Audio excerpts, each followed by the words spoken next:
Welcome back, everybody. I hope you are doing well. My name is Andy with Boatworks today, and in this video, well, we got to fix this. This has got to go. Well, actually, it's already gone. I need to replace it, but I think you get the idea. Let's just get started.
So at least for the time being, I'm going to be limiting my patching to these two areas on the helm. I mean, this console, the whole thing is a little on the flimsy side, and what I'm a little concerned about is that if I cut away too much, this thing, it could twist and distort to the point where when I'm glassing everything back together, it could potentially get glassed back together in the wrong shape, and it wouldn't fit back on the bulkhead. So I'm going to do these two patches first because they're the largest, and then I'll move on to the others.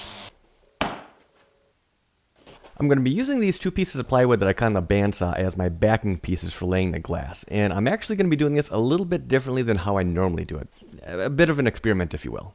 Rather than wrapping these backing pieces in plastic, I'm actually going to try coating them with PVA. So here I'm applying the first coat, and give it a couple hours, and then I'll come back and apply a second coat.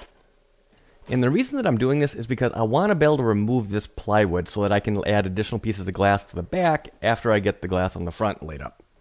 Now, I would probably be fine to just do this repair from the exterior only, but as long as I have access to both sides, I might as well just do it. I mean, how's that saying go? Anything worth doing is worth overdoing, so consider this a belt and suspenders approach.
So I am not entirely sure how this is going to work, and by this I'm referring to this plywood backer. So if you recall, a little bit earlier in this video I applied 2 coats of PVA onto this plywood. Now this is something I've never tried.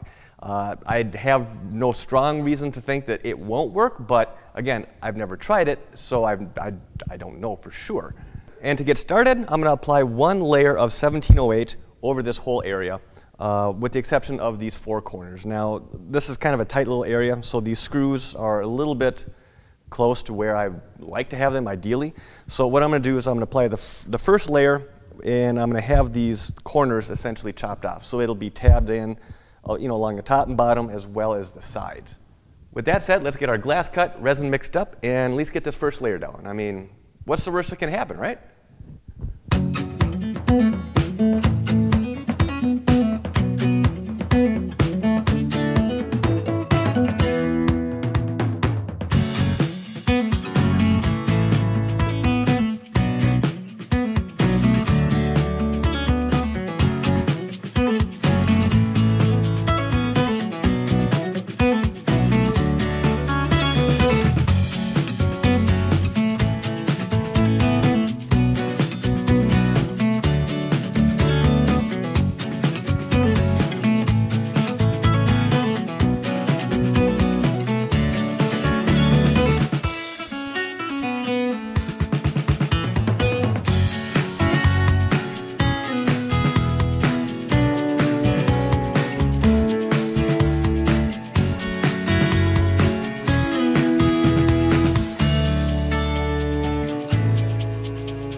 So I wanted to show you somewhat of an alternative to using a fin roller for removing excess air and resin from your glass.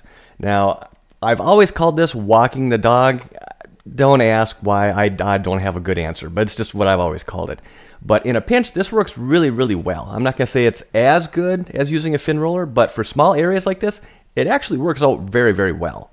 And essentially all I'm doing is I'm making a series of taps with the brush using like light to medium pressure, just real close together, and I'm just walking that excess air and resin out towards the edge of the laminate. Again, like walking the dog. With all of the glass laid up on the exterior of this console, now I want to flip it around and try and get a couple pieces laid up on the interior of this. Now just for reference, what you're looking at here, this is where the plywood was mounted that we knocked off earlier in this video. So before I can do anything, I need to go ahead and scuff this up, give it a good clean, and then we can start laying in some new glass. So a few weeks ago when I was working on a different part of this project, I was doing the wipe down on the, actually I was up on the forward deck of this boat. And I had made the comment that I was using the Interlux 202 rather than acetone just because it gave me a lot longer working time. One of the downsides I mentioned was that it just had a horribly, horribly strong smell. So the folks over at Total Boat got a hold of me and said, hey, you should try our wipe down solvent. You still get good working time and it doesn't smell anywhere near as strong. So I said, that sounds like a wonderful idea. So that's what I'm using here.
So I think this is a good place to take a break. All of the glass is down, it's sealed, and everything is curing. So coming up next is going to be the fairing, and well, honestly, that's going to be a video in and of itself. So I hope you enjoyed the video, and if you did, please hit that thumbs up button. If you have not subscribed already, hit that subscribe button. I'd love to have you on board. Questions, comments, you can leave those down below. And as always, thank you for your time, and thanks for watching. This has been a Boatworks Today production.